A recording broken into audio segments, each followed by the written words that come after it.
오늘 저희들에게 주신 하나님의 말씀 로마서 8장 26절에서 27절 의지하고 말로 다 할 수 없는 기도, 이런 제목의 말씀을 전합니다. 아주 쉬운 퀴즈입니다. 성경 제일 첫 성경책이 무슨 책입니까? 창세기. 그 중에 제일 처음이 어디예요? 1장 1절. 성경의 제일 처음입니다. 위치상으로 제일 처음일 뿐 아니라 다루고 있는 내용도 태초에 관한 이야기로 시작을 해서 명실상부하게 성경에서 제일 처음을 얘기하는 곳이 창세기 1장입니다. 그 중에서도 1절과 2절이 매우 중요한 말씀인데 이렇게 기록되어 있습니다. 태초에 하나님이 천지를 창조하셨다. 땅이 혼돈하고 공허하며 어둠이 깊음 위에 있고 하나님의 영은 물 위에 움직이고 계셨다. 이렇게 기록하고 있습니다.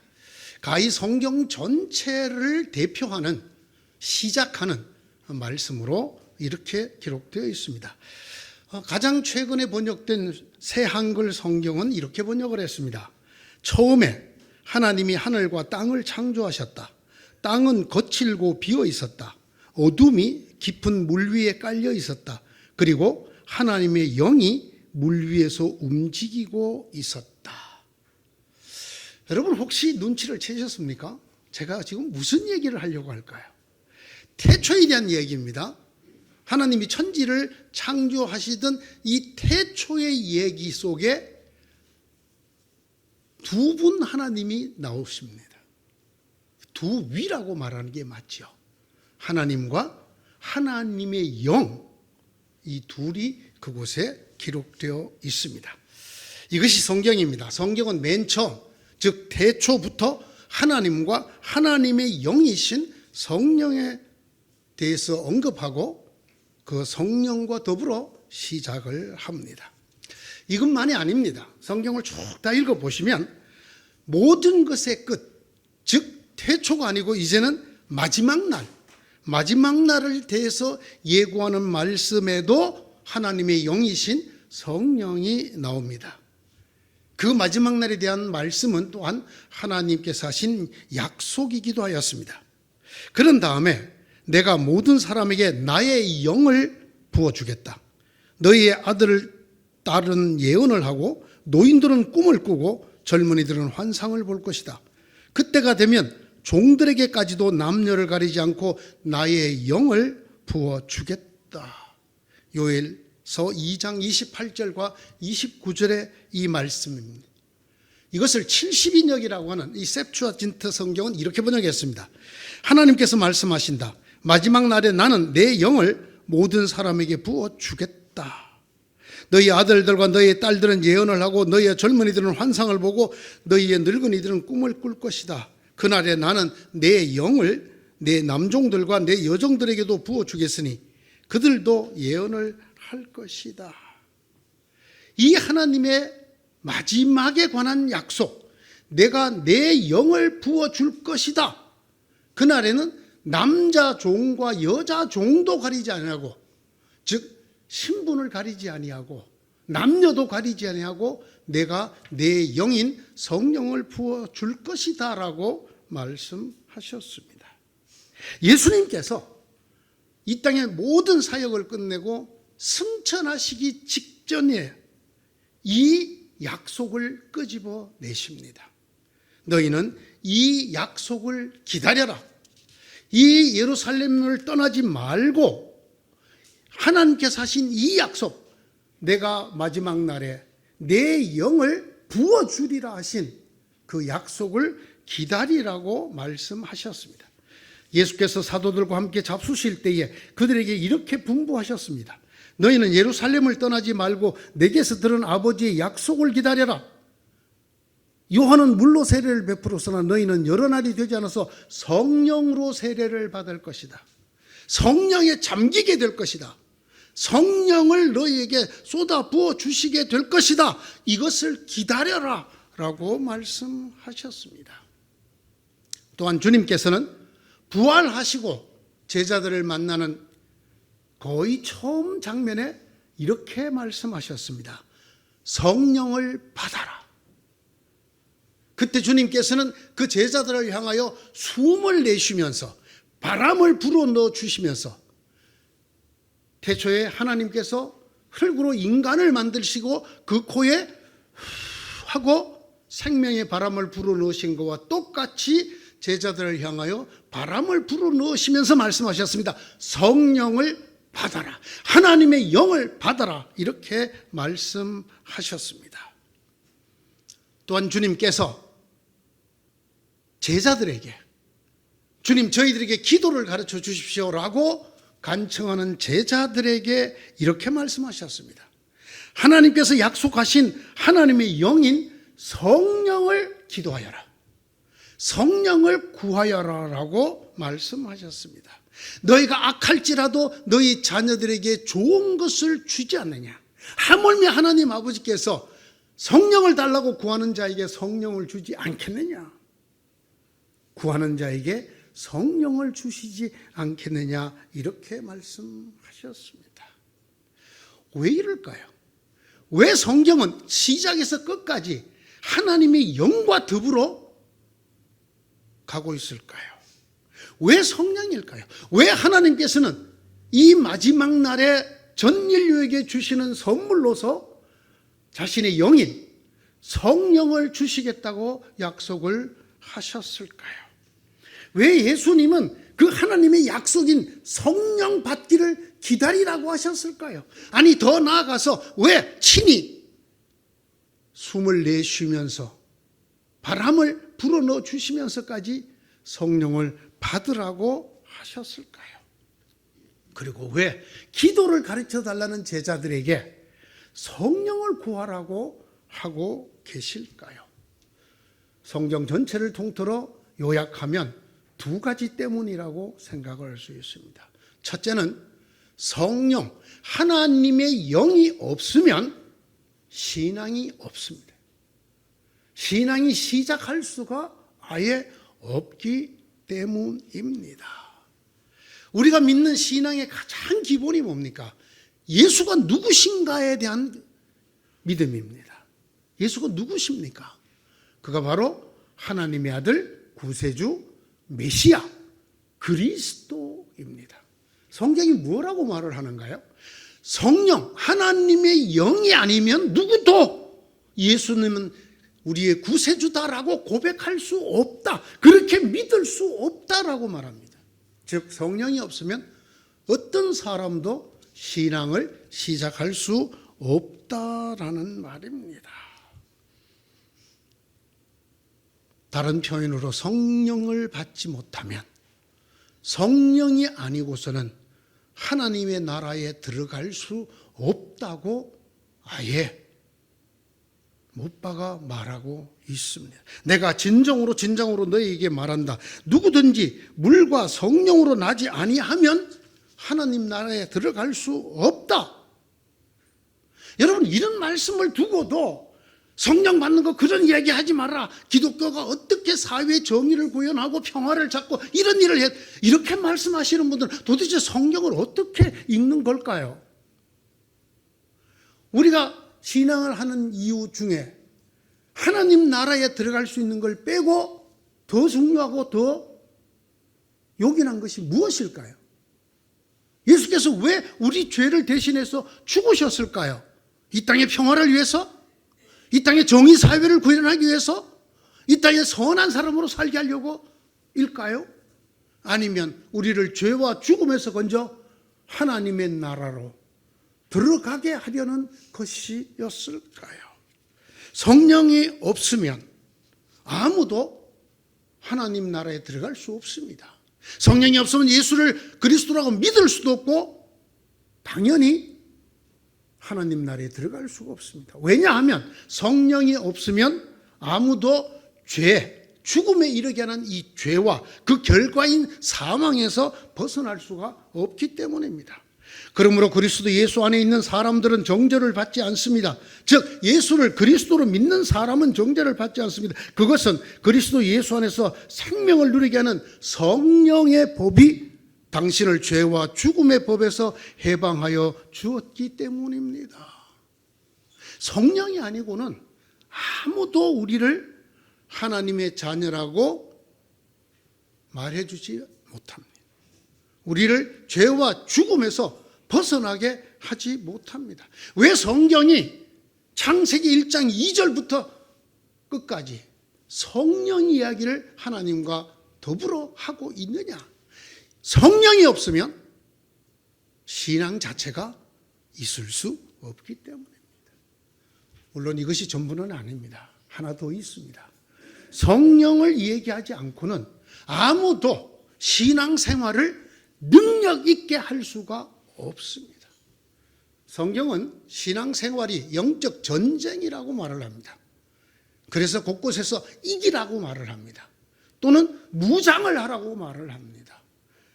우리를 믿지 못하게 하려고 하는 악한 영들이 배가 고파 먹잇감을 찾으려고 울부짖는 사자처럼 달려들고 있다고 말을 합니다.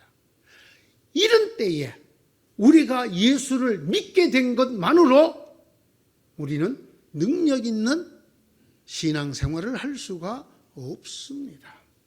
우리로 하여금 예수를 믿어서 하나님의 자녀가 되어 하나님 나라에 들어가게 해줄 뿐 아니라 이 땅에 있는 날 동안에도 하나님 안에서 능력 있는 하나님의 아들, 딸로 살 수 있게 하는 그분, 바로 그분이 성령이기 때문입니다. 성령이 없이는 신앙이 아예 시작할 수도 없지만 성령이 없이는 능력 있는 신앙생활을 할 수도 없습니다.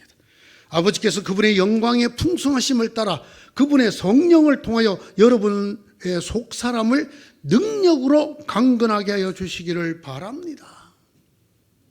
소망을 주시는 하나님께서 믿음에서 오는 모든 기쁨과 평화를 여러분에게 충만하게 주셔서 성령의 능력으로 소망이 여러분에게 차고 넘치기를 바랍니다. 우리가 너무나 잘 아는 예수님께서 하신 말씀, 성령이 너희에게 임하시면 너희는 능력을 받을 것이다. 그래서 예루살렘과 온 유대와 사마리아에서 그리고 마침내 땅끝에서 내 증인이 될 것이다. 성령이 임해야 능력을 받는다라는 것입니다. 어떤 사람들은 신앙생활이 너무 힘들다고 말을 합니다. 정말 말씀대로 이 땅에서 살아가기가 너무 힘들다고. 그래서 아예 그 부분에 대해서 거의 포기하고 산다고 하는 사람들도 있습니다. 그렇습니다. 실제로 우리가 바른 신앙인으로 살아가려고 애를 쓰면 얼마나 많은 어려움을 겪게 되는지 모릅니다. 마음속에서부터 우리의 생활에 실제 이르기까지 말입니다. 이때에 우리가 어떻게 하면 능력 있는 그리스도인, 신앙인으로 살 수 있는가? 바로 그것이 성령에 달려 있습니다. 그 유명한 성령에 대한 많은 교훈을 주고 있는 고린도서 12장이 말하죠. 너에게 하나님이 왜 성령을 주느냐? 너희 모두의 유익을 위해서다. 이렇게 말씀하고 계십니다. 하나님이 주시는 유익, 하나님이 주시는 능력을 힘입지 않고 이 땅의 신앙생활을 정말 잘 끝까지 믿음의 경주를 완주하기란 대단히 어렵습니다. 성령이 어떻게 우리에게 능력을 입히시고 그리고 유익을 주실까요? 많은 것이 있습니다.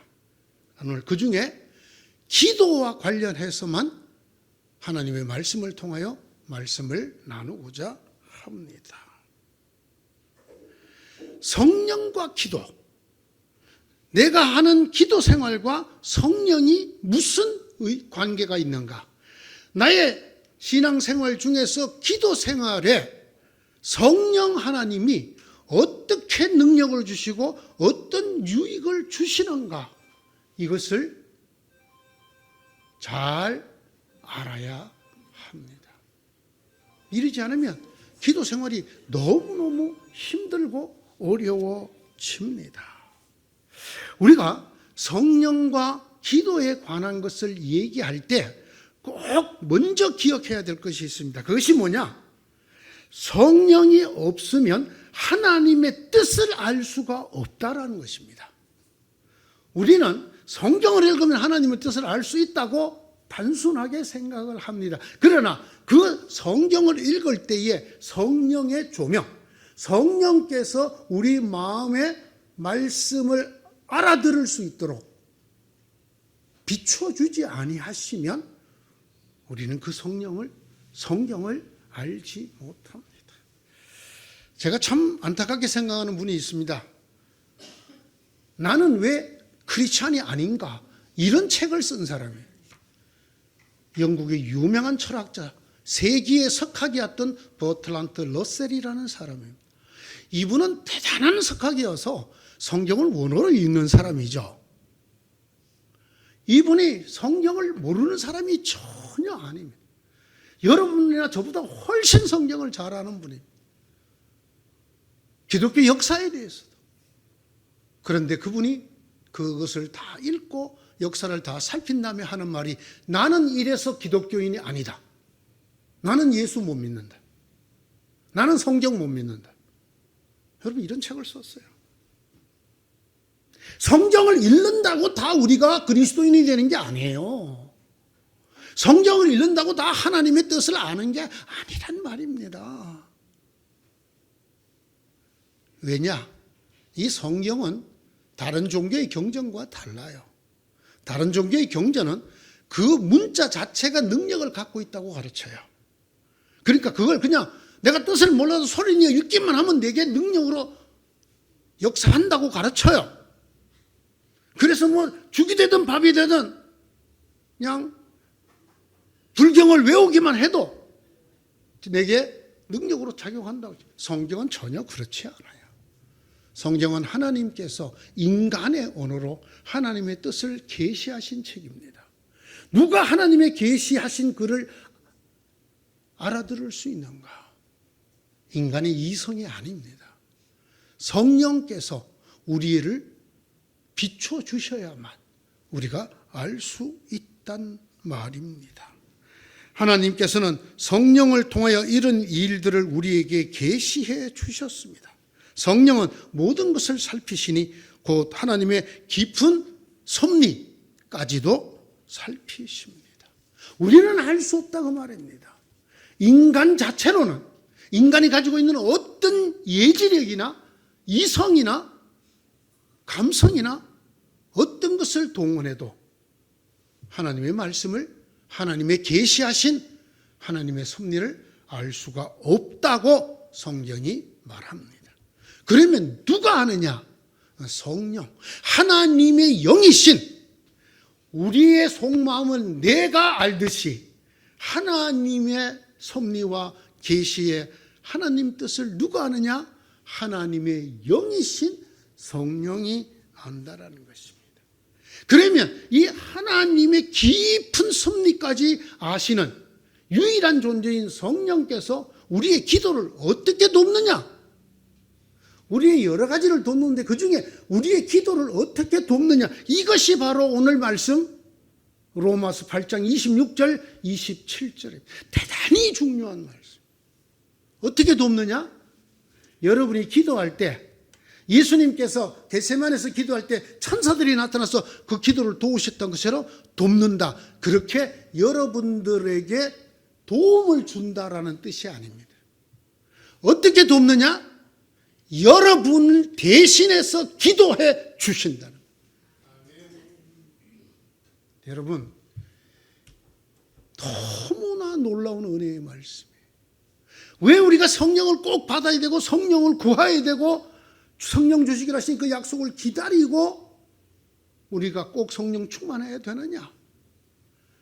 우리가 마땅히 빌 바를 알지 못할 그때에, 사람이란 그렇습니다. 꼭 기도해야 될 때이지만 그럴 때 차마 기도하지 못할 때도 있습니다. 이때야말로 반드시 내 죄를 아뢰고 용서를 구하는 기도를 드려야 되지만 그러지 못할 때가 있습니다. 이 절박한 순간에 이것을 위하여 하나님께 정말 몸부림치듯이 붙들려서 우리를 불쌍히 여기소서, 불쌍히 여기서 기도해야 하지만 못할 때가 있습니다. 오늘 성경이 그렇게 말합니다. 어떻게 해요? 우리는 어떻게 기도해야 할지도 알지 못하지만 우리가 기도할 바, 옛번역은 우리가 빌 바를 알지 못할 때도, 기도해야 된다는 것조차도 모를 때, 그러나 하나님 보시기에는 너무나 위중하고 너무나 위급한 때에 우리는 기도를 하지 못합니다. 그때에 누가 기도하신다고요? 내 속에 계시는 성령이 나를 대신해서 기도해 주신다. 이게 기도와 성령의 관계입니다. 이 말씀이 굉장히 허하게 들릴 수 있어요. 성령이 나를 위해서 기도하신다. 이걸 한 번도 경험해 본 적이 없을 수도 있거든요. 제가 오늘 이 말씀을 여러분 앞에 전하게 되는 이유는 저는 이걸 경험을 해봤거든요. 내가 정말로 꼭 기도해야 될 때임에도 불구하고 그보다 더 지쳐서, 그보다 더 연약해져서 기도조차 하지 못하고 있을 때에 성령이 내 속에서 말로 다 할 수 없는 탄식으로 하나님에게 시간 가는 줄 모르고 기도하던 날이 있었습니다. 그때 저는 이 말씀을 비로소 깨달았습니다. 우리가 마땅히 빌 바를 알지 못할 때에 우리를 대신해서라는 말은 위하여라는 뜻입니다. 성령이 대신 내 속에 내가 아닌 다른 영적인 존재가 나를 위해 하나님에게 폭포수 같은 기도를 올리는 걸 보았는데 뭐라고 말했느냐 하면 말로는 다 할 수 없는 탄식으로라는 원어가 신음으로라는 것입니다. 성령이 내 속에서 끙끙 앓으면서 내가 기도해야 될 때인데 기도를 못하고 있으니까 성령이 내 속에서 끙끙 신음 소리를 내면서 나를 대신해서 기도해 주신다는. 왜 우리가 성령을 받아야 하느냐? 왜 성령이 우리 속에 충만하기를 간구하고 강구해야 되느냐? 우리의 신앙생활의 실제편에 이런 문제 때문입니다. 우리는 늘 내 힘으로 기도한다고 생각합니다. 내가 열심히 기도하면 된다고 생각합니다. 그렇지 않습니다. 사람이란 어쩌면 꼭 기도해야 될 때는 기도를 못하는 존재일지도 모릅니다. 무릎으로 기어서라도 하나님 앞에 나아가서 하나님께 용서를 구하고, 또는 너무나 이 간절한, 정말 애가 타고 혀가 천장에 달라붙을 정도로 그 절박함을 하나님 앞에 아뢰야 마땅하지만 널 풀어줘서 죽어가는 영혼처럼 기도조차 하지 못할 때가 있습니다. 이때 누가 우리를 대신해서 기도하신다고요? 성령이 여러분을 위해 기도해야죠. 저는 이 은혜를 받았어요. 저는 그래서 너무나 감사합니다.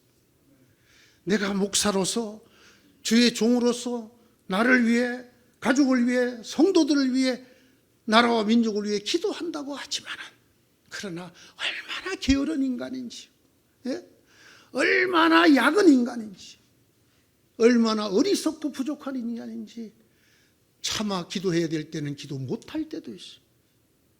저는 압니다. 그때 누가 저를 위해서 기도하신다고요? 성령이. 그냥 기도하시는 게 아니고 말로 다 할 수 없는 신음소리를 내면서 끙끙 앓으면서 성령이 나를 위해서 기도해 주시기 때문에 오늘도 제가 목사로서 안에 설 수가 있고 여러분이 하나님의 아들, 딸로 살아있을 수 있음을 아셔야 합니다. 바로 이것 때문에 성령을 받으라고 합니다. 우리가 마땅히 드려야 할 기도조차 알지 못하지만 옛번역이 마땅히 빌 바를 알지 못한다고 했는데 맞습니다. 같은 뜻입니다. 알지 못한다, 인식하지 못한다 뿐만 아니라 느끼지도 못한다. 인식을 못하는 차원 넘어 느끼지도 못한다. 내가 정말 기도해야 편한데. 여러분, 이런 때를 경험하신 적이 있습니까? 제가 그때 느낀 것은 이런 것이었습니까? 물고기를 잡아서 물 바깥에 내놓은 것 같은, 몰랐습니다. 다시 물속에 집어넣어 줄 때 비로소 내가 바깥에 공기에 노출되어 죽어가고 있었다라는 그 영적인 헐떡거림, 메마름, 숨이 넘어갈 것 같은 성령이 다시 나를 위해 기도하고 나를 은혜의 물속에 집어넣어 줬을 때 내가 다시 살아나는 경험을 하였습니다. 말로는 다할 수 없는 탄식으로 얼마나 성령이 안타깝게 보시겠습니까? 우리는 우리가 신앙생활을 잘 해온다고 열심히 했다고 내 육신을 쳐서 하나님 앞에 바로 섰다고 생각을 하지만 저는 그렇게 고백하지 않습니다. 저의 저됨은 성령의 은혜입니다.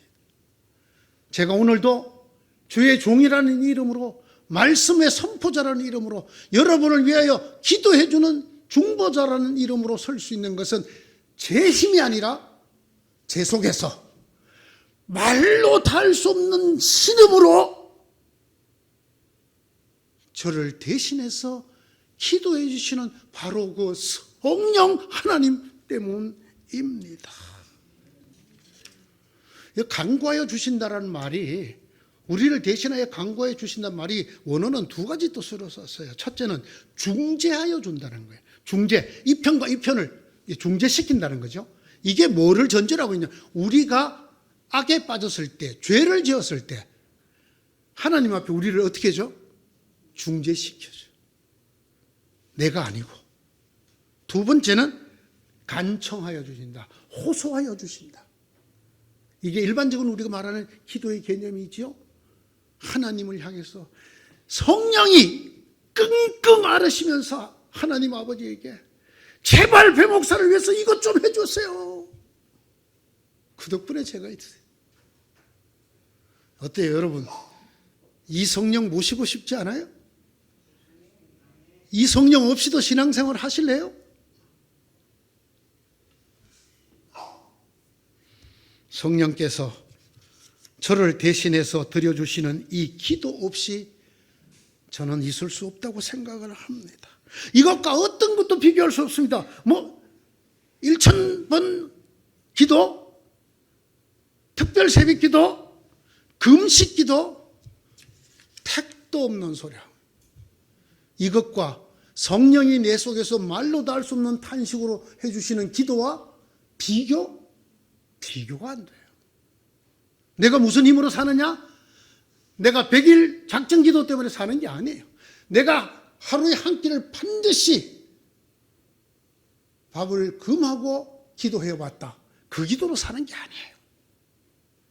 우리 속에서 우리가 빌 바조차 알지 못하고 우리가 기도를 드려야 된다는 것조차도 느끼지도 못하고 있을 우리 속에서 말로 다 할 수 없는 탄식으로 신음을 하면서 우리를 위하여 대신 기도해 주시는 그 성령님 때문에 우리가 살아있는 것입니다. 여러분, 이런 성령님이시니까 어떻게 주님께서 성령 받으라고 말씀하지 않을 수 있겠어요? 성령 받으라. 제발 이 성령 받으라. 이 성령을 달라고 아버지에게 간구하여라. 주님이 우리에게 이렇게 말씀하시는 것입니다. 하나님께서 말씀하셨습니다. 내가 마지막 날에 내 영 성령을 물 붓듯이 부어주리라. 그리하여 그가 너희 속에서 너희를 위하여 말로도 할 수 없는 탄식으로 너희가 기도할 줄 모르는 그때조차도 빌 바를 알지 못하는 그때조차도 너희를 위하여 기도하리라. 이 성령을 구하는 여러분 되시기를 바랍니다. 이 성령이 여러분 가운데 충만하시기를 간절히 기원합니다. 이 성령에게 이렇게 성령이요, 저는 연약합니다. 제가 빌 바를 알지 못하는 그때에도 저를 위해서 기도해 주시는 것을 믿습니다. 저를 위해 기도하여 주옵소서. 저를 위해 대신하여 기도하여 주옵소서. 이것보다 앞설 우리의 기도가 있을까요? 성령이 도우지 않아도 괜찮으시다고요? 아직 덜 급하시군요. 네. 좀 더 맞으면, 좀 더 헤매면 성령을 좀 더 알면, 하나님의 사랑의 방법을 좀 더 알면 알게 될 것입니다. 성령은 저 광신도들만 받는 게 아니에요. 그 사람들이 아닙니다. 우리 모두를 위해서입니다. 당신이 지쳐서 기도할 수 없고 눈물이 빗물처럼 흘러내릴 때 주님은 아시네 당신의 약함을 사랑으로 돌봐주시네. 이 가사를 쓴 사람은 다음 구절에 누군가 널 위하여 기도하네라고 적었는데 잘못됐습니다. 누군가가 아닙니다. 성령께서 널 위해, 성령께서 널 위하여 단식으로 기도하십니다. 우리가 지쳐서 기도할 수조차 없고 눈물이 빗물처럼 흘러내려서 우리가 그저 주저앉아 쓰러져 있을 수밖에 없을 그때에, 우리가 마음이 무너져서 쓰러져 죽어가고 있을 그때에 성령께서 널 위하여 말로는 다 할 수 없는 탄식으로 기도하시네. 이 성령님을 충만히 받으시기 바랍니다. 여러분 모두에게 꼭 임하여 여러분들이 이 성령의 기도 속에 함께 살아가는 여러분 되시기를 주님의 이름으로 축원합니다. 기도합시다.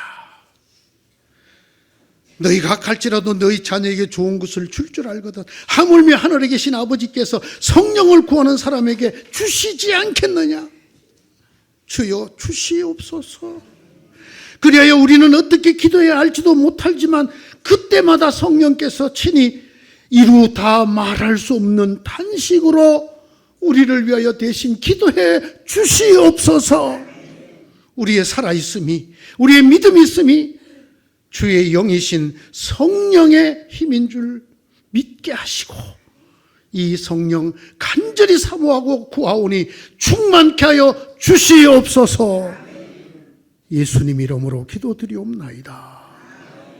아멘.